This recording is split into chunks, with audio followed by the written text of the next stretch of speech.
no one really noticed the stranger standing at the back of the church. He wore a dark coat, his hat pulled low, and said nothing.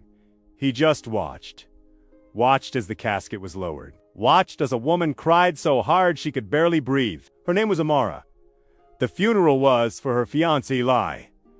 But the man at the back of the church was Eli, breathing, watching, and completely unseen. He remembered the crash, the blinding lights, the cold. Then, waking up on the road, completely alone. He thought he'd survived. His body felt real, his heart beat steady. But when he tried to call Amara, the phone just buzzed. No answer. When he went home, neighbors didn't look at him. Cars passed by as if he wasn't there.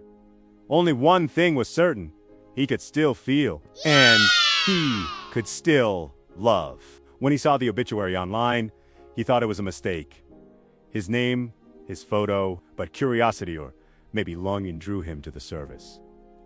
The room smelled of lilies and candle smoke. Amara sat in the front row, clutching a single white rose. Tears ran silently down her face. He walked toward her, a desperate ache in his chest. He reached out and whispered, "I'm here, Amara." She shivered and looked right through him. He was a ghost, a spectator at his own goodbye. That night, he found her sitting by the window, staring at the rain. He sat beside her though she couldn't see him and whispered every word he'd never said. "I should have told you I loved you more.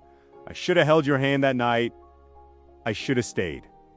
And for just a moment, she smiled. A faint, sad smile, as if she could hear him in a dream. Then her phone lit up. A message from his old number. It read, "I'm still here." Her eyes widened. She whispered his name, a question filled with hope and heartbreak. "Eli!" He felt a pull, like something tightening around his chest. The lights in the room flickered. His reflection in the window, the faint image of his face, began to fade. A soft knock echoed through the apartment. 3 gentle knocks. When Amara opened the door, no one was there. Only a single white rose on the doormat. She picked it up, fresh tears filling her eyes. Somehow, she knew. Outside, standing in the rain, Eli watched her one last time. He looked up at a window, smiled softly, and whispered, "Now you can rest. And so can I." Then he turned and vanished into the mist. Every year on that same night, a single white rose appears on Amara's doorstep. And though she's never seen him again, she always whispers, "Thank you for coming back." Love doesn't end with only the silence that follows. And sometimes, even silence can be broken.